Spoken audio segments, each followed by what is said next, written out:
ইয়া বুনাইয়া ইন্নাহা in তাকু মিসকালা হাববাতিন মিন খারদাল ফাতাকুন ফি সাখরাতিন আও ফিস সামাওয়াতি আও ফিল আরদ আও ফিল আরদি ইয়াতি বিহাল্লাহ।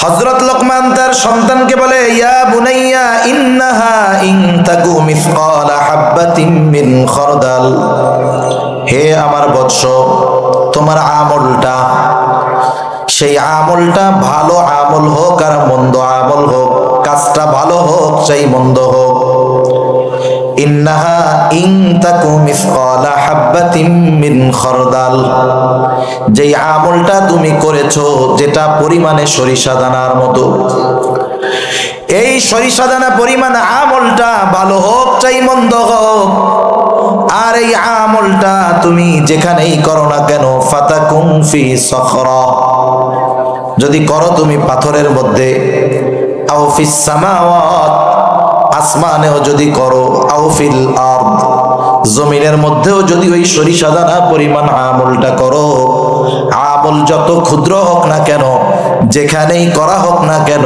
ইয়াতি বিহাল্লাহ, তোমার ওই আমলটা যিনি হাজির করবেন তিনি কে? হযরত আনাস রাদিয়াল্লাহু তাআলা আনহু থেকে বর্ণিত হাদিস, নবীজি সাল্লাল্লাহু আলাইহি ওয়াসাল্লাম বলেন, যখন কেউ কোনো আমল করে, যদি সে ওই আমলটা এমন কোন পাথরের মধ্যে করে, বলে কেমন পাথর? বলে যেই পাথরে ঢোকারও কোনো দরজা নাই, বাহির হওয়ারও কোনো দরজা নেই। এখন মনে করেন বড় একটা পাথর, এই পাথরের মধ্যে যদি ঢোকার দরজাই না থাকে, ওইখানে গিয়ে আমল করবে কেমনে? দরজাই নাই। নবীজি বোঝাতে চাচ্ছেন যে ওটাও যদি সম্ভব হয়, আর ওই পাথরের মধ্যে গিয়ে যদি কোনো আমল করা হয়, যত ক্ষুদ্র হোক না কেন, ওই আমলটা কিয়ামতের দিন হাজির করবেন কে? শুধু তাই না, একটা আমল করছে আল্লাহ তাআলা ওইটাকে তো হাজির করবে, সাথে সাথে আমল করনে ওয়ালা কেও আল্লাহ তাআলা হাজির করবে। সুবহানাল্লাহ, হাজির তো করবে, আবার আমলের আলোকে তার বিচার আচারও হবে। আল্লাহ তাআলা বলেন, وَنَضَعُ الْمَوَازِينَ الْقِسْطَ لِيَوْمِ الْقِيَامَةِ فَلَا تُظْلَمُ نَفْسٌ شَيْئًا وَإِنْ كَانَ مِثْقَالَ حَبَّةٍ مِّنْ خَرْدَلٍ أَتَيْنَا بِهَا وَكَفَى بِنَا حَاسِبِينَ।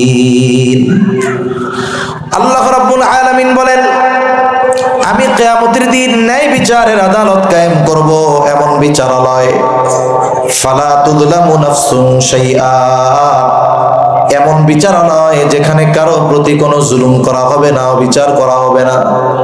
কিন্তু আমরা দেখি আমাদের দেশের বিচারালয় বলেন, আন্তর্জাতিক বিচারালয় বলেন, পৃথিবীর সব দেশের বিচারালয়ের মধ্যে পরিপূর্ণ ন্যায় বিচার পাওয়া যায় না। কিন্তু আল্লাহ তাআলা বলেন, ফালা তুযলামু নাফসুন শাইআ, ওই বিচারালয়ে কারো প্রতি সামান্য জুলুম করা হবে না, অবিচার করা হবে না। আল্লাহ তাআলা বলেন, ওয়া ইন কানা মিসকালা হাববাতিন মিন খারদালিন আতাইনা বিহা, কেউ যদি সরিষা দানা পরিমাণ কোনো আমল করে, ওই আমল সহকারে আমল করনেওয়ালা কেউ হাজির করা হবে। শুধু হাজির করা হবে তা নয়, আল্লাহ তাআলা বলেন হিসাবও নেওয়া হবে। এত মানুষের হিসাব আল্লাহ তাআলা কেমনে নেবেন? অনেক কথার সংক্ষিপ্ত জবাব আল্লাহ তাআলা বলেন, কাফা বিনা হাসিবিন, হিসাব নেওয়ার জন্য আমি যথেষ্ট। তাহলে বলেন দেখি, পৃথিবীর কোথাও সরিষা দানা পরিমাণ কোন গুনার কাজ করে বেঁচে যাওয়ার বা ওই আমল ধ্বংস হয়ে গেছে আর ধরা পড়বো না, এই চিন্তা করার কোনো সুযোগ আছে?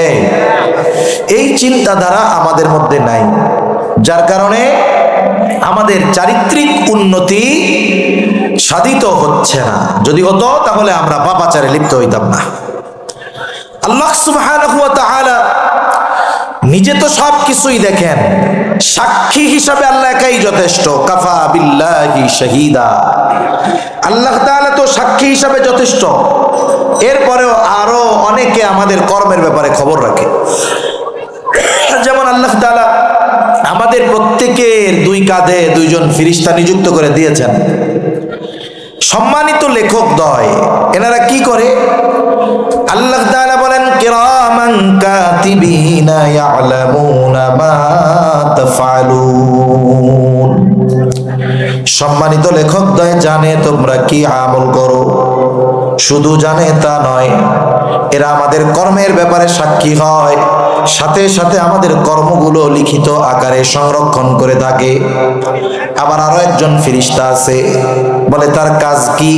বলে আমাদের কথাগুলোকে রেকর্ড করে। ওয়াযাক্কির ফাইন্নায যিকরা তানফাউল মুমিনিন। আল্লাহ রাব্বুল আলামিন বলেন, আপনি বারবার উপদেশ দেন, ওয়াজ করেন, নসিহত করেন। কেন ওয়াজ করবেন, কেন নসিহত করবেন, কেন উপদেশ দিবেন? আল্লাহ তাআলা বলেন ফাইন্নায যিকরা তানফাউল মুমিনিন, কারণ ওয়াজ, নসিহত, উপদেশ এটা হলো মুমিনদের জন্য উপকারী। কোরআনুল কারীমের মধ্যে যত আয়াত আছে আল্লাহ রাব্বুল আলামিন বিধানাবলী সংক্রান্ত আয়াত নাজিল করেছেন 500। বাকি যত আয়াত আছে আল্লাহ তাআলা সব আয়াতগুলোর মধ্যে ওয়াজ, নসিহত, উপদেশ, উপমা, ঘটনা, কখনো নবীদের ঘটনা, কখনো কোন জালেমের ঘটনা, কখনো জান্নাত জাহান্নামের বর্ণনা, অতীতের অবাধ্য জাতির বর্ণনা, বাধ্য সম্প্রদায়ের বর্ণনা। আল্লাহ তাআলা এই বিষয়গুলোর ওয়াজ করেছেন, নসিহত করেছেন, উপদেশ দিয়েছেন। আবার অনেক সময় ঘটনা বর্ণনা করে আল্লাহ তাআলাই নিজে বলেন আহসানাল কসস, সবচাইতে সুন্দর ঘটনা। আল্লাহ তাআলা এভাবে বান্দাদেরকে কোরআনুল কারীমের মধ্যে ওয়াজ করেছেন, উপদেশ দিয়েছেন। সাথে সাথে নবীজি সাল্লাল্লাহু আলাইহি ওয়াসাল্লামকে আল্লাহ তাআলা তার উম্মতদেরকে ওয়াজ করার উপদেশ দিয়েছে।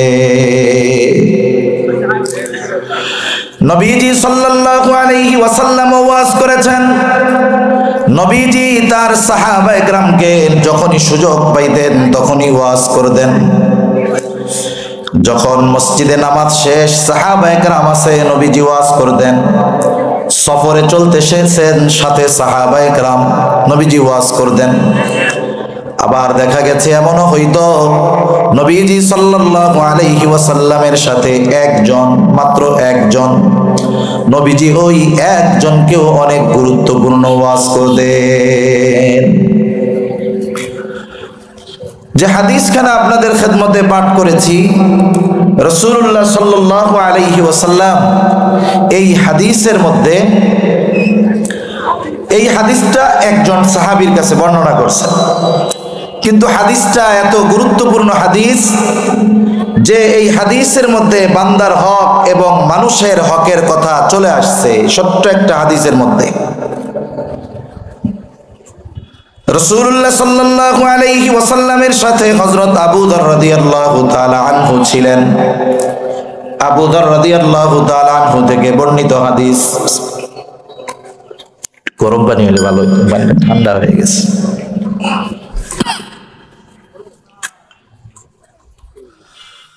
আবু যর রাদিয়াল্লাহু তাআলা আনহু বলেন, قال لي رسول الله صلى الله عليه وسلم, রাসূলুল্লাহ সাল্লাল্লাহু আলাইহি ওয়াসাল্লাম আমাকে বলেছেন। কি বলছে? বলে ইয়া আবু যর, হে আবু যর, ইত্তাকিল্লাহা হাইথুমা কুনতা, হে আবু যর, তুমি যেখানেই থাকো না কেন আল্লাহ তাআলাকে ভয় করবা। হযরত আবু যর রাদিয়াল্লাহু তাআলা আনহুকে নবীজি বলতেছেন, হে আবু যর, যেখানেই থাকো না কেন ভয় করবা কাকে? আল্লাহ তাআলাকে। আল্লাহ তাআলাকে সর্বহালতে ভয় করবা। স্বাভাবিক ভয় মানুষ মানুষকে দুই কারণে করে। কয় কারণে? দুই কারণে। কষ্ট হইতেছে না তো আপনাদের?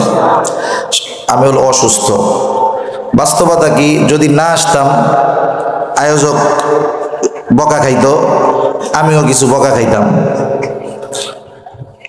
যখন 3টা বাজে তখনও আমার জ্বরে আমি বেহুশের মতো, গাড়ির মধ্যে এসে পুরো বেহুশের মতো শুয়ে আছে, খুব কষ্ট হইতেছে। এরপরেও শুধুমাত্র ওয়াদা রক্ষার্থে আসা। আবার মাইগলা ভাই, তুমি কিন্তু কষ্ট পাও না, ঠিক আছে না? কষ্ট পাও না, জিনিস সুন্দর আছে, সেটিং ফিটিং আর একটু শিখলে ঠিক হয়ে যাবে ইনশাআল্লাহ। আল্লাহ ভাইয়ের ব্যবসায় বরকত দিক, সকলে বলি আমিন। তাহলে আল্লাহ রাব্বুল আলামিন কোরআনুল কারীমে তাকে ভয় করার কথা বলছে। আবার নবীজি সাল্লাল্লাহু আলাইহি ওয়াসাল্লাম তাকওয়ার কথা সব সময় বলতেন। নবীজির এমন কোনো খুতবা নাই, এমন কোনো ওয়াজ নাই যেই ওয়াজের শুরুতে নবীজি সাল্লাল্লাহু আলাইহি ওয়াসাল্লাম সাহাবা ইকরামকে তাকওয়ার কথা না বলতেন, এমন কোনো খুতবা ওয়াজ নবীজির নাই। আবু যর রাদিয়াল্লাহু তাআলা আনহুকে নবীজি স্পেশাল ভাবে বলতেছে, হে আবু যর, তুমি যেখানেই থাকো না কেন আল্লাহ তাআলাকে ভয় করবা। ভয় মানুষকে মানুষ দুই কারণে করে। কয় কারণে? এক কারণ হলো লোকটা যদি সবচাইতে খারাপ হয়, মন্দ হয়, সন্ত্রাসী হয়, ডাকাতি হয়, তাকে মানুষ ভয় করে। 2 নাম্বার কারণ, খারাপির কারণে ভয় করে না, বরং সম্মানিত ব্যক্তি হওয়ার কারণে ভয় করে। মনে করেন একজন উচ্ছৃঙ্খল ছেলে এলাকার সবচাইতে বড় আলেমের সামনে উচ্ছৃঙ্খলতা করবে না, সিগারেট হাতে থাকলে সে ফালায়া দিবে। আর একজন বলে, ফালায়া দাও কেন? বলে ওই তো বড় হুজুর আসতেছে। বড় হুজুর যদিও খারাপ মানুষ না, ভালো মানুষ, কিন্তু তার আজমত, তার সম্মান, তার মর্যাদার দিকে খেয়াল করে মানুষ তাকে ভয় করে। তাহলে প্রথম শ্রেণীর ভালোবাসা, ভয় যেটা, এর মধ্যে থাকে মানুষের প্রতি খারাপ ধারণা, এর মধ্যে থাকে ঘৃণা। আর দ্বিতীয় শ্রেণীর ভয় যেটা, এর মধ্যে থাকে মহব্বত, আজমত, এর মধ্যে থাকে সম্মান। তাহলে আল্লাহ তাআলাকে বান্দা যে ভয় করবে, এই ভয়টা কোন কারণে করবে? বলে আল্লাহ তাআলার আজমত, আল্লাহ তাআলার শান, মান, মর্যাদা, এই দিকে খেয়াল করে বান্দা আল্লাহ তাআলাকে ভয় করবে। যেমন একজন বুজুর্গ বড় আলেমকে দেখা সে পাপ করতে ভয় পায়। কেন? বলে মহব্বত করার কারণে, তার আজমত, তার সম্মানের কারণে। অনুরূপভাবে আল্লাহ তাআলাকে ওই ধরনের ভয় করবে যে তার আজমতের দিকে খেয়াল রাখা, আল্লাহ তাআলা যেই বিষয়গুলো নিষেধ করেছেন সেগুলো থেকে সে বেঁচে থাকবে। এজন্য তাকওয়ার একটা অর্থ ভয়, আর একটা অর্থ বিরত থাকা, বেঁচে থাকা। 2টা অর্থকে যদি একসাথে সমন্বয় করা হয় তাহলে কি বলে? আল্লাহ তাআলার আজমত, শান, মান, কুদরত, আল্লাহ তাআলার দয়া, সব কিছুর দিকে খেয়াল রেখে তাকে মহব্বত করে ভালোবেসে তার নিষিদ্ধ বিষয়গুলো থেকে নিজেকে বাঁচিয়ে রাখা। যে রাখে বলে সেই ব্যক্তি হলো মুত্তাকি। সুবহানাল্লাহ। এখন একজন মুরব্বী, তাকে দেখে আমরা পাপ করি না কেন? বলে উনি সম্মানিত মানুষ, পাপ করতে যদি দেখা ফেলে তাহলে তো সমস্যা। আলহামদুলিল্লাহ, জাযাকাল্লাহ, ঠিক আছে। উনি যদি পাপ করতে দেখে এটা লজ্জা লাগবে, এই জন্য সে দেখে ফেলবে, এই লজ্জায় আমরা ওনার সম্মানের দিকে খেয়াল করে দেখে ফেলবে, এই ভয়ে, এই লজ্জায় আমরা গুনাহ করি না। অথচ লজ্জা করার ক্ষেত্রে সবচাইতে বেশি লজ্জা করা দরকার কাকে? জোরে বলেন না, কাকে? আল্লাহ তাআলাকে। আল্লাহ রাব্বুল আলামিনকে সবচাইতে বেশি লজ্জা করার দরকার। কারণ দুনিয়ার মানুষ আমাকে আপনাকে দেখবে, আত্মীয় স্বজন দেখবে, বন্ধু বান্ধব দেখবে, মা বাবা দেখবে, ভাই দেখবে, তাদের দেখার কিছু নির্দিষ্ট এরিয়া আছে। তারা সামনে দেখবে তো পেছনে দেখবে না, আলোতে দেখবে তো আধারে দেখবে না, কাছে দেখবে তো দূরে দেখবে না, সামনে দেখলে তো ডানেও দেখবে না বামেও দেখবে না। কিন্তু আল্লাহ তাআলা বলেন, তো পৃথিবীর এমন কোন জায়গা আছে নাকি যেই জায়গায় গিয়ে যদি আমরা পাপাচার অনাচারে লিপ্ত হই, ওই জায়গায় গিয়ে পাপ করলে গুনাহ করলে আল্লাহ তাআলা দেখবে না? এমন কোন জায়গা এই সৃষ্টি জগতের কোথাও কি আছে? আল্লাহ রাব্বুল আলামিন সব জায়গায় দেখেন, সব কিছুর খবর আল্লাহ তাআলা রাখেন। আল্লাহ তাআলা শুধুমাত্র আমাদের অঙ্গের বাহিরের বিষয়গুলো দেখেন এমনটা নয়, অন্তরের ভিতরে কি আছে আল্লাহ তাও দেখে।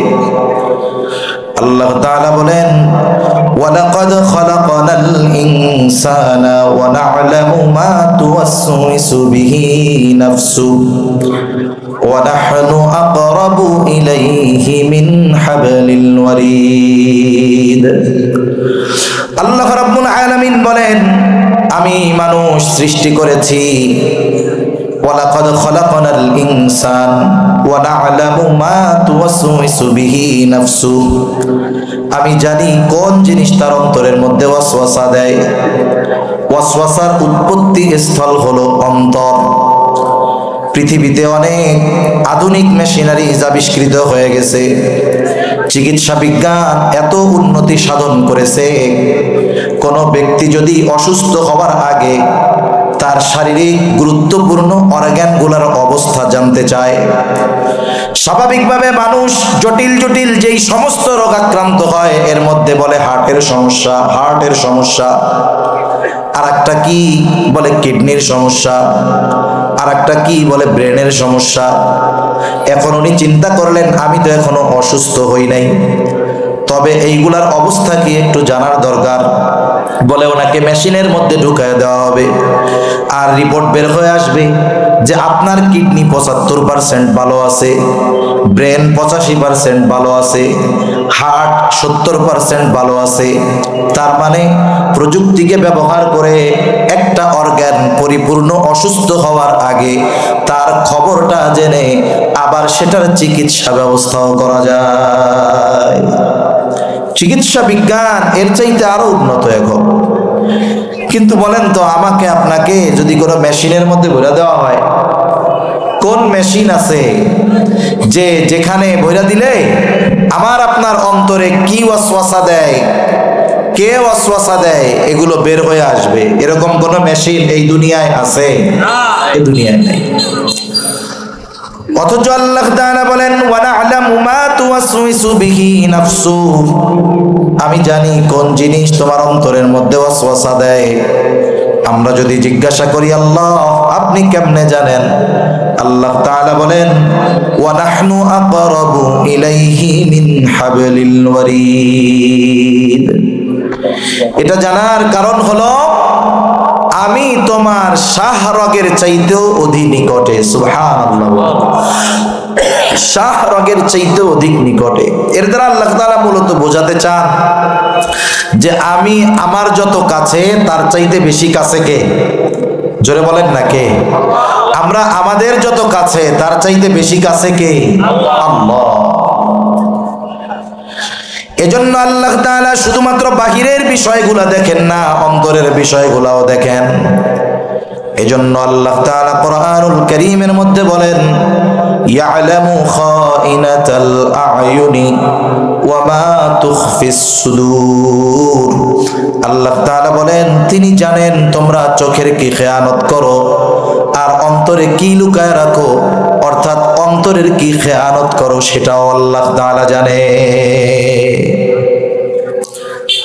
মহাসমুদ্রের একেবারে তলদেশে কয়েকশো মিটার পর্যন্ত সূর্যের আলো সমুদ্রের তলদেশে যায়। এরপরে আর সূর্যের আলো সমুদ্রের তলদেশে পৌঁছাতে পারে না। সেখানে অন্ধকার, কত অন্ধকার! আমাবস্যার কালো রাত্রির চাইতেও বেশি অন্ধকার ওইসব জায়গায়। মহাসমুদ্রের এমনও কিছু স্থান আছে যে জায়গাগুলোর গভীরতা প্রায় 14-15 কিলোমিটারের কাছাকাছি।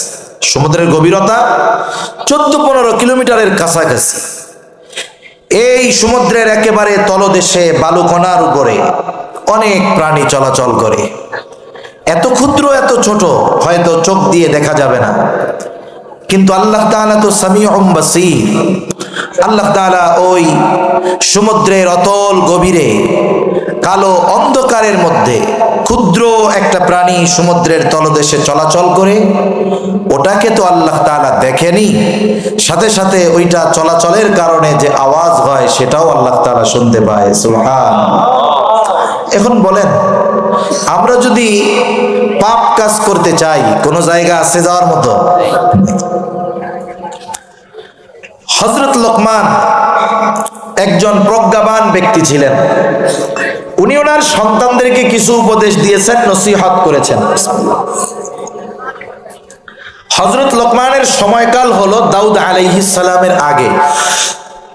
দাউদ আলাইহিস সালাম নবুয়ত পাওয়ার আগ পর্যন্ত হযরত লোকমান ওই এলাকার মানুষের মধ্যে মাসলা মাসাইল বর্ণনা করতেন, ওয়াজ নসিহত করতেন। তা উনি ওনার সন্তানকে কিছু সুন্দর ওয়াজ করছে। ওয়াজগুলো আল্লাহ তাআলার কাছেও খুব পছন্দনীয় হয়েছে। ওয়াজগুলো আল্লাহ তাআলা লোকমান আলাইহিস সালামের পরে কোন নবীকে আল্লাহ তাআলা এই ওয়াজগুলো করেন নাই। দাউদ আলাইহিস সালামকেও করেন নাই, সুলাইমান আলাইহিস সালামকেও করেন নাই, মুসা আলাইহিস সালামের উপরে তাওরাত নাজিল হইছে, ওইখানেও করেন নাই। ঈসা আলাইহিস সালামের উপরে ইনজিল, ওখানেও করেন নাই। আল্লাহ তাআলা উম্মতে মুহাম্মাদির জন্য লোকমান আলাইহিস সালামের সন্তানকে করা নসিহতগুলোকে সংরক্ষণ করেছেন এবং এই উম্মতের শিক্ষার জন্য, সন্তান গড়ার জন্য কোরআনুল কারীমে হযরত লোকমানের উপদেশগুলোকে আল্লাহ তাআলা নাযিল করেছেন। সুবহানাল্লাহ। এর মধ্যে একটা উপদেশ হযরত লোকমান তার সন্তানকে করতেছে, ইয়া বুনাইয়া ইন্নাহা ইন তাকু মিসকালা হাববাতিন মিন খারদাল ফাতাকুন ফি সখরাতিন আও ফিস সামাওয়াতি আও ফিল আরদি ইয়াতি বিহাল্লাহ। হযরত লোকমান তার সন্তানকে বলে, ইয়া বুনাইয়া ইন্নাহা ইন তাকু মিসকালা হাববাতিন মিন খারদাল, হে আমার বৎস, তোমার আমলটা, সেই আমলটা ভালো আমল হোক আর মন্দ আমল হোক, কাজটা ভালো হোক চাই মন্দ হোক, ইন্নাহা ইন তাকু মিসকালা হাববাতিন মিন খারদাল, যেই আমলটা তুমি করেছো যেটা পরিমাণে সরিষা দানার মতো, এই সরিষা দানা পরিমাণ আমলটা ভালো হোক চাই মন্দ হোক, আর এই আমলটা তুমি যেখানেই করো না কেন, ফাতাকুন ফি সখরা, যদি করো তুমি পাথরের মধ্যে, আও ফিস সামাওয়াত, আসমানেও যদি করো, আও ফিল আরদ, জমিনের মধ্যেও যদি ওই সরিষা দানা পরিমাণ আমলটা করো, আমল যত ক্ষুদ্র হোক না কেন, যেখানেই করা হোক না কেন, ইয়াতি বিহাল্লাহ, তোমার ওই আমলটা যিনি হাজির করবেন তিনি কে? হযরত আনাস রাদিয়াল্লাহু তাআলা আনহু থেকে বর্ণিত হাদিস, নবীজি সাল্লাল্লাহু আলাইহি ওয়াসাল্লাম বলেন, যখন কেউ কোনো আমল করে, যদি সে ওই আমলটা এমন কোন পাথরের মধ্যে করে, বলে কেমন পাথর?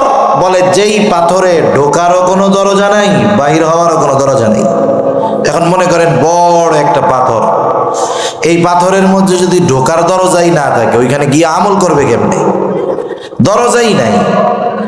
নবীজি বোঝাতে চাচ্ছেন যে ওটাও যদি সম্ভব হয়, আর ওই পাথরের মধ্যে গিয়ে যদি কোনো আমল করা হয়, যত ক্ষুদ্র হোক না কেন, ওই আমলটা কিয়ামতের দিন হাজির করবেন কে?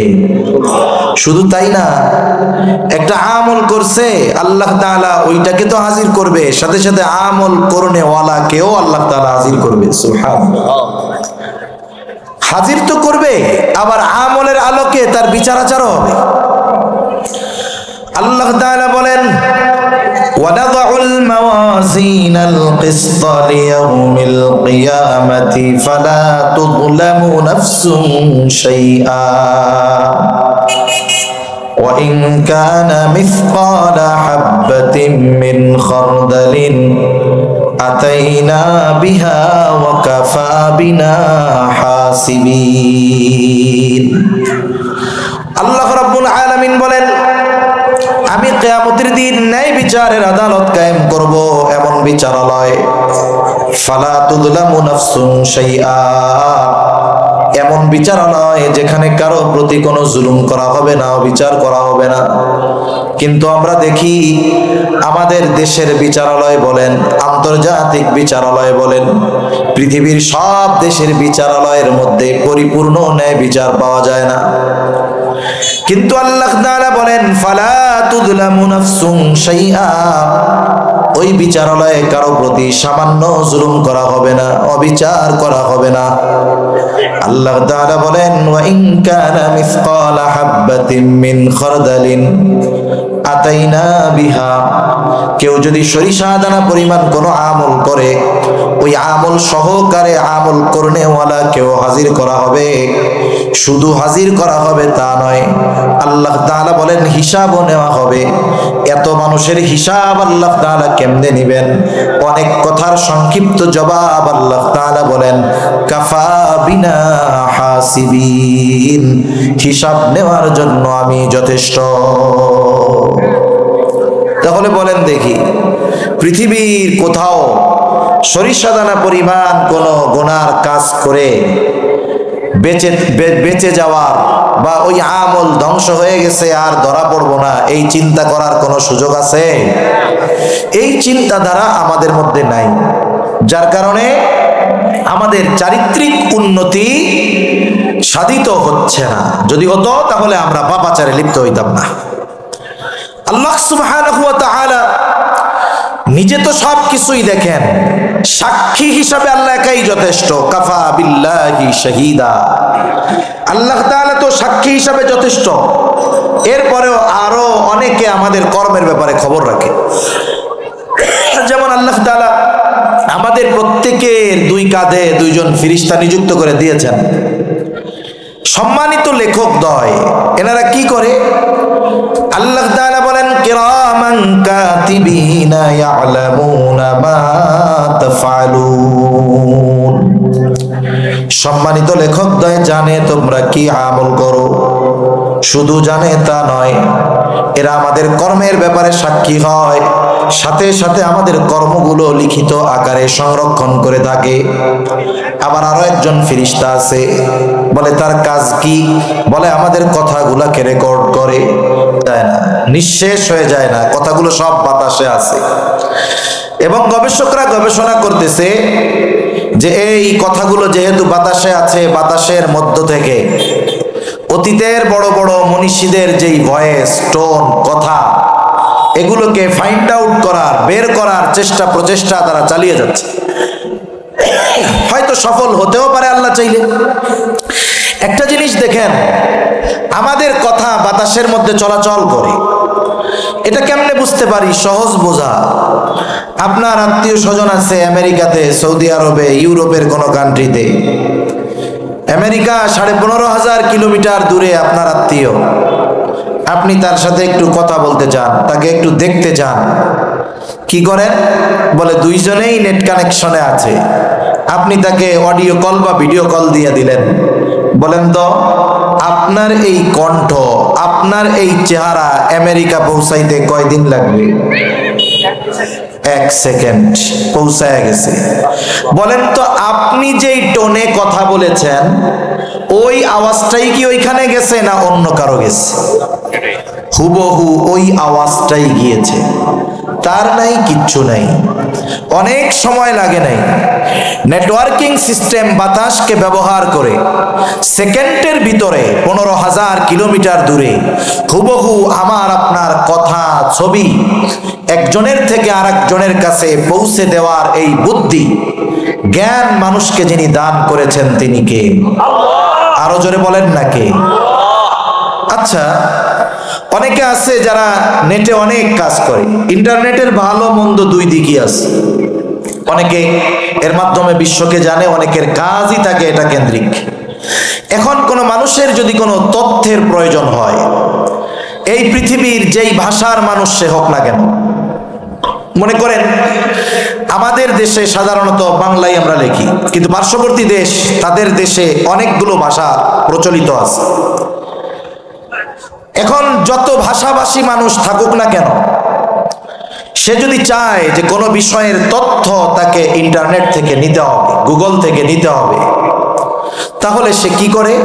গুগলের মধ্যে ঢুকে যেই জিনিসটা সে চায় ওই জিনিসটার একটা শব্দ লেখার জন্য সে প্রস্তুতি নেয়। শব্দটা পরিপূর্ণ লেখার আগে একটা দুইটা অক্ষর যখন লেখে, নেট কানেকশন বা নেট স্পিড যদি ভালো হয়, একের পর এক নিচে তাকে ডিরেকশন দেওয়া হয় যে তুমি কি এইটা চাও, এটা চাও। আপনি ওইখান থেকে যেটা চাচ্ছেন ওটাতে ক্লিক করলেন, একটা তথ্য বা লেখা। বলেন তো গুগলে কি 1 কোটি তথ্য আছে? কথা বুঝেন নাই মনে হয়। হাজার কোটি কোটি কোটি কোটি তথ্য আছে, বিলিয়ন মিলিয়ন ট্রিলিয়ন ট্রিলিয়ন তথ্য আছে। আপনি আমি যখন একটা তথ্য বের করার জন্য ক্লিক করি, আধা ঘন্টাও লাগে না। নেট স্পিড ভালো হলে 1 মিনিটের মধ্যে বিশাল তথ্য আমার আপনার সামনে হাজির হয়ে যায়, ঠিক কিনা বলেন? আপনি জানতে চেয়েছেন মাছ নিয়ে, আপনি জানতে চেয়েছেন দোয়েল পাখি নিয়ে, যা জানতে চান তাই চলে আসবে। এই যে অগণিত তথ্য ভাণ্ডারের মধ্য থেকে আপনার চাহিদা মোতাবেক নির্দিষ্ট তথ্য আপনার কাছে পৌঁছে দেওয়ার ব্যবস্থা, মুহূর্তের ভিতরে চলে আসার ব্যবস্থা যেই ইঞ্জিনিয়াররা করেছেন, এই ইঞ্জিনিয়ারদের এই বুদ্ধি যিনি দিয়েছেন তিনি কে? আরো জোরে বলেন না কে? সে আল্লাহ যদি বলে যে বাতাস তোমার গোটা আকাশে যত কথা ছড়িয়ে আছে তার মধ্য থেকে অমুকের কথাগুলো আমারে আলাদা করে দাও, এটা কি আল্লাহর জন্য শুধু সহজ না অতি সহজ? অতি অতি সহজ। এজন্য আল্লাহ রাব্বুল আলামিন আমাকে আপনাকে দেখেন সাথে সাথে কর্মগুলো সংরক্ষণের ব্যবস্থা করেছেন, কথাগুলোও সংরক্ষণের ব্যবস্থা করেছেন। আপনাদের কাছে খবর যদি আসে বিশ্বস্ত সূত্রে যে কাপাসিয়া থানা থেকে এই খবরটা পাওয়া গেল, তোমাকে কিন্তু গোয়েন্দা নজরদারিতে রাখা হয়েছে। খবর যদি বিশ্বস্ত সূত্রে আসে কি করবে? বলে জীবনের গতিপথ পাল্টায় ফেলবে।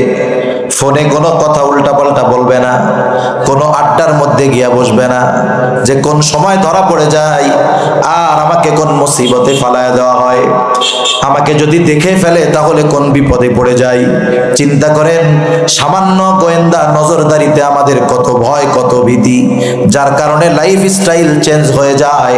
কিন্তু আল্লাহ তাআলা সব সময় দেখে, এই 3 ফেরেশতা আমার আপনার সাথে সব সময় থাকে, অথচ এদের দেখা, এদের লেখা আল্লাহর দেখাকে আমি আপনি ভয় পাই না। এটা আমাদের জন্য বড় দুঃখের বিষয়, বড় কষ্টের বিষয়।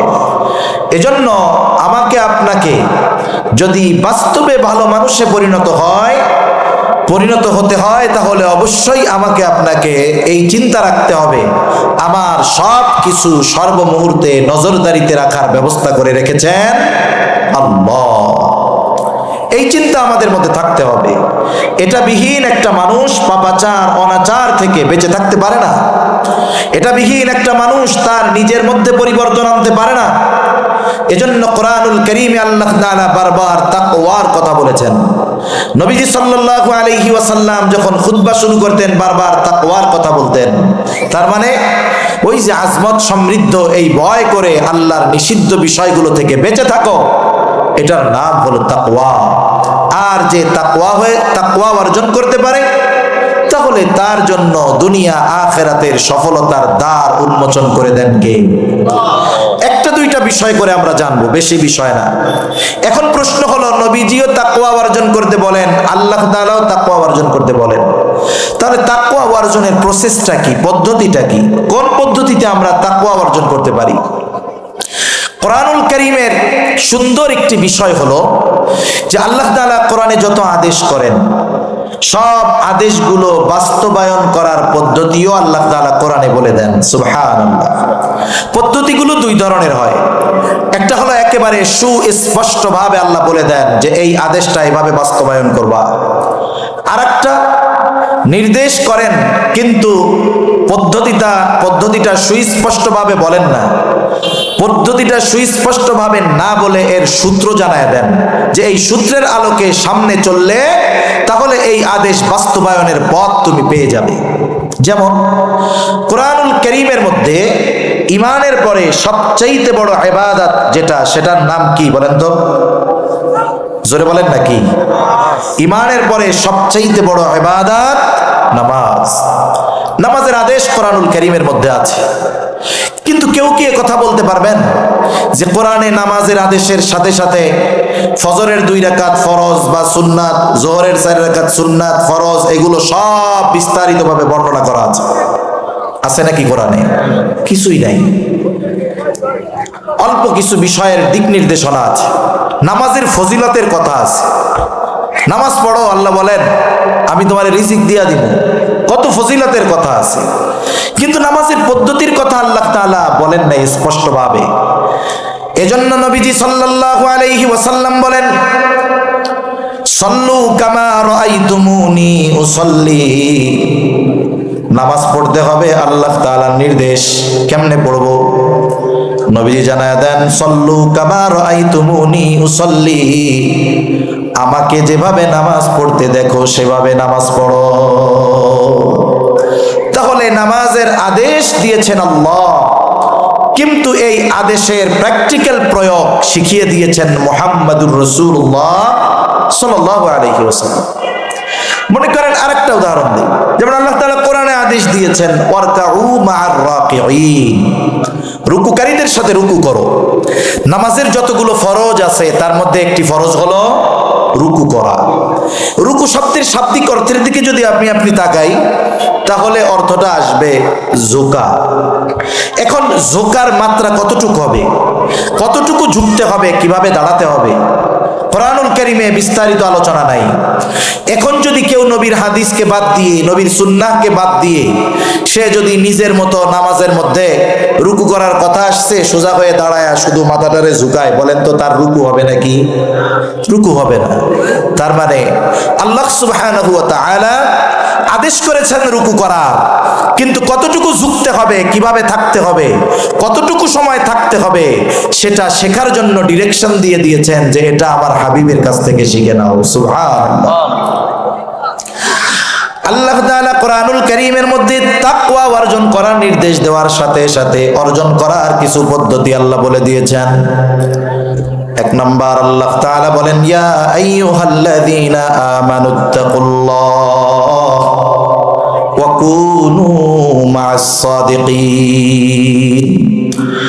আল্লাহ তাআলা বলেন, হে ঈমানদারেরা, আল্লাহ তাআলাকে ভয় করো। বলে ভয় কি জিনিস আগেই কইছি, আল্লাহর আজমতকে খেয়াল রেখে তার নিষিদ্ধ বিষয়গুলো থেকে বেঁচে থাকো। এখন কেমনে বাঁচবো, কেমনে তাকওয়া অর্জন করব? আল্লাহ তাআলাই বলেন, বান্দা কুনু মা'আস সাদিকিন, তুমি সত্যবাদীদের সঙ্গী হয়ে যাও। আল্লাহ তাআলা এখানে আবেদিন বলেন নাই, আল্লাহ তাআলা সত্যবাদিতাকে উল্লেখ করেছেন। তার মানে কি? বুজুর্গানে দিন বলেন, একটা মানুষ প্রকৃতপক্ষে সাদিক তখনই হতে পারে যখন তার মধ্যে অন্যান্য সব ভালো গুণের খোঁজ পাওয়া যায়। সে যখন অন্যান্য সব ভালো গুণে গুণান্বিত, তখনই সে প্রকৃত সাদিক হতে পারে, এর আগ পর্যন্ত হতে পারে না। এই জন্য দেখেন কাফেররা আমার আপনার নবীকে নবুয়তির বহু পূর্বে বিশেষ করে যে দুটি গুণে গুণান্বিত করেছেন, এর মধ্যে একটা হলো আস-সাদিক, সত্যবাদী, আরেকটা হলো আল আমিন, আমানতদার। তাহলে সত্যবাদীদের সঙ্গী হয়ে যাও, নেককার বান্দাদের সঙ্গী হয়ে যাও, ভালো গুণে যারা গুণান্বিত তাদের সঙ্গী হয়ে যাও। আবার আরেক জায়গায় আল্লাহ তাআলা বলেন, ইয়া আইয়ুহাল্লাযীনা আমানুত্তাকুল্লাহা ওয়াল তানজুর নাফসুম মা কদ্দামাত লিগাদিন ওয়াত্তাকুল্লাহ। আল্লাহ তাআলা এখানে বলেন, হে ঈমানদারেরা, ইয়া আইয়ুহাল্লাযীনা আমানুত্তাকুল্লাহ, হে ঈমানদারেরা, তোমরা তাকওয়া অর্জন করো, মুত্তাকি হও। আমরা যদি প্রশ্ন করি আল্লাহ কেমনে মুত্তাকি হব, আল্লাহ তাআলা বলেন ওয়াল তানজুর নাফসুম মা কদ্দামাত লিগাদ। তুমি আগামীর দিকে নজর দাও, তুমি আগামীর জন্য কি প্রেরণ করেছ। এখানে আগামী বলতে আগামী দুই ধরনের হয়, একটা হলো অনিশ্চিত আগামী ভবিষ্যৎ, আর একটা হলো সুনিশ্চিত ভবিষ্যৎ। আগামী মানেই তো ভবিষ্যৎ, সামনে যেটা সেটাই তো সামনের ফিউচার। যেমন মনে করেন একজন চাকরিজীবী চাকরি করে, মাস শেষে 20, 30, 40, 50 হাজার টাকা বেতন পায়, এবং সে চিন্তা করে যে আমি আমার বেতন থেকে প্রতি মাসে 5,000 টাকা করে সেভ করব। এখন এই সেভ কেন করে, বলে চাকরি যখন শেষ হবে তখন যেন বৈশা বৈশা খাইতে পারি, কষ্ট না করা লাগে। সরকারি চাকরি যারা করে যথাযথভাবে যদি দায়িত্ব পালন করে, চাকরি শেষ 62 বছর বয়স, লোকটা শারীরিকভাবে দুর্বল, 40 বছর 30 বছর সে তার মেধা শক্তি পরিশ্রম সব ব্যয় করছে সরকারের আদেশ মতো, এ লোকটা 62 বছর বয়সে গিয়া নতুন করে আবার কি কাজ ধরবে। এজন্য গভর্নমেন্ট কেমন যেন তারে বলে তুমি চিন্তা করো না, চাকরি যখন ছাড়বা 1 বস্তা টাকা দিয়া তোমার বাড়ি বাড়াম, তুমি বইয়া বইয়া খাইবা, তোমার টেনশন নাই। ও আলাদা করে আরো কিছু জমায় যেন বুড়াকালে আরো ভালোভাবে চলতে পারি। বলেন তো, এই যে বুড়াকালে বসে বসে খাবে এই চিন্তায় সরকারও জমায়, উনিও জমায়, এর কি নিশ্চয়তা আছে বুড়াকালে এই সম্পদ উনি ভোগ করতে পারবে? এটা কি ভবিষ্যৎ? অনিশ্চিত ভবিষ্যৎ। আর আমরা সবচাইতে চিন্তিত থাকি অনিশ্চিত ভবিষ্যতের ব্যাপারে, যেটার কোনো বিশ্বাস নাই। অথচ আল্লাহ তাআলা আমাদেরকে যেই আগামী যেই ভবিষ্যতের দিকে খেয়াল করতে বলতেছেন সেটা হলো সুনিশ্চিত ভবিষ্যৎ, যে ওই জায়গায় ভালো থাকার জন্য তুমি কি পাঠাইছো, এই চিন্তা আমাদের করা দরকার। এজন্য বুজুর্গানে দিন একটা শব্দ বলেন মুহাসাবা, হিসাব করা, হিসাব। এই হিসাব টাকা পয়সার হিসাব না, এই হিসাব হলো নিজের সাথে নিজের একটা হিসাব। যেমন আপনাদের আশেপাশে অনেক বড় বড় বাজার আছে, বড় বাজারের বড় ব্যবসায়ী যিনি, একদিনে হঠাৎ করে বড় ব্যবসায়ী হন নাই। অনেক ব্যবসায়ী আছে 2, 3, 5 হাজার টাকার পুঁজি নিয়ে ব্যবসা শুরু করেছে। ব্যবসায়িক সততা সাথে সাথে ব্যবসার নিয়ম কানুন যথাযথভাবে পালন করে আল্লাহ তাআলার রহমতে ওই 3,000 টাকার মালিক এখন 3,000 কোটি টাকার মালিক। অনেকে আছে আশেপাশ থেকে সুদের লোনও নেন নাই, অনেকে আছে। এই যে বড় বাজারের বড় দোকানদার, তাদের একটা রুলস থাকে, দোকান বা বাজার বন্ধ হয় 10টায়, উনি শাটার নামায় দিচ্ছেন 9টার সময় বা 9:30টায়। এবার উনি দোকানে ভিতরে বসে কি করেন, আধা ঘন্টা সারাদিনের হিসাব ক্লোজ করেন। সাধারণত 3টা হিসাব করা হয়। একটা কি বলে, আজকে সারাদিনে বেচলাম কত, 2 নাম্বার বাকি গেল কত, আর একটা হিসাব করে মাল রাখলাম কয় টাকার। এই বিক্রয় এটার উপরে নির্ভর করে যে যেই ব্যবসা করে এবার একটা সামারি বের করে যে আজকে আমার 1 লাখ সেল, আমার লাভ হইছে 25% হিসাবে 25,000। 1 লাখে লাভ কত আছে একটু কথা বলেন না, 25,000। এখন উনি বাকির খাতার দিকে তাকিয়ে দেখে আজকে আমার বাকি গেছে 25,000। বলেন তো আজকের লাভ কি তার কাছে আছে? জোরে বলেন আছে। আচ্ছা, তাহলে আজকের লাভ তার পকেটে নাই, আর এদেশের মানুষ বাকি নিয়ে যে কি করে এটা অনেক দোকানদার জানে। এখন উনি কি করবেন, বের হওয়ার সময় কর্মচারীদেরকে বলেন, এই শোনো, আজকে 1 লাখ টাকা সেল হইছে কিন্তু 25,000 টাকাই বাকি, তার মানে আমার লাভের টাকা পুরোটাই মানুষের পকেটে। এখন শোনো, কালকে থেকে আমার আব্বা আসলেও 1টা টাকা বাকি দিবে না, প্রয়োজনে বিক্রি 50,000 হবে নগদ, লাভ যা পকেটে থাকবে। কথা বুঝেন নাই? এখন সারা দিনের এক হিসাব করার পরে সে আগামী দিনের জন্য কি সিদ্ধান্তে উপনীত হয়েছে, যে আগামী দিন আমি আর বাকি দিব না, আমার সেল 25,000 কম হোক, এই 75,000-এ যেই লাভটা আসবে সেটা তো আমার পকেটে থাকবে, কিন্তু সেল বেশি হয়েছে, বাকি যাওয়ার কারণে লাভ তো আর আমার কাছে নাই, বরং আজকে আমি যা খরচ করছি মূলধন থেকে। আর টাকা হলো এমন, যতক্ষণ যার পকেটে বলে ততক্ষণ সেই মালিক। একজন দোকানদার যদি যথাযথভাবে তার ব্যবসার হিসাব করে, তাহলে সে আগামী দিনের ব্যবসা কেমন হবে এটাকে সামনে রেখে এক সময় সে সফল ব্যবসায়ীতে পরিণত হয়। জীবনের মুহাসাবাটা যদি এমন হয়ে যায়, রাতে যখন বিছানায় শুভ 10টা মিনিট সময় নেন, মাত্র 10 মিনিট।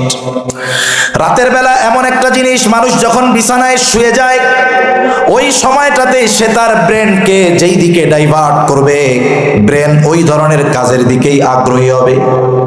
আপনি যদি মোবাইলটা হাতে নিয়ে বিছানায় শুতে যান, শুরু করবেন কারি আব্দুল বাসেতের তিলাওয়াত দিয়া, আর যখন আপনার চোখে ঘুম ঘুম চলে আসবে দেখবেন সিনেমা চলতেছে। কারণ আস্তে আস্তে শয়তান ডাইভার্ট করে অন্যদিকে নিয়ে যাবে। কিন্তু আমি আপনি যদি রাতে শোয়ার সময় প্রথমেই চিন্তা করতাম, আরে আমার কত বন্ধু, কত আত্মীয় স্বজন রাতের বেলায় বিছানায় শুয়েছে আর সকালে ঘুম থেকে উঠে নাই, যদি আমারও আজকে রাতটা শেষ রাত হয়ে যায়, আগামী দিন যদি আল্লাহর সামনে দাঁড়াতে হয়, কি জবাব আল্লাহ তাআলার কাছে দিব? হায়রে কত মন্দ কাজ করি। এইবার একটু চোখ বন্ধ করে সারা দিনের সামারি টান দেন। আজকে সারা দিনে ভালো কাজ কত, সারা দিনে মন্দ কাজ কত। আমি বলতে পারি আমার সারা দিনের ভালো কাজ মন্দ কাজ আমি 5 মিনিটও লাগবে না বাহির করে ফেলতে পারবো। এবার একটু হিসাব নিকাশ করেন, আজকে সারা দিনের ভালো কাজ বেশি নাকি মন্দ কাজ বেশি? যদি ভালো কাজ বেশি হয় তো আলহামদুলিল্লাহ, আর মন্দ কাজ যদি বেশি হয় ওই সময় একটা চিন্তা আমার আপনার ব্রেনের মধ্যে আসবে, না আল্লাহর কাছে ক্ষমা চাই, আগামী দিন থেকে আর মন্দ কাজ করব না। এই যে দৃঢ় প্রত্যয় নিয়ে আল্লাহ তাআলার সাথে কথোপকথন করে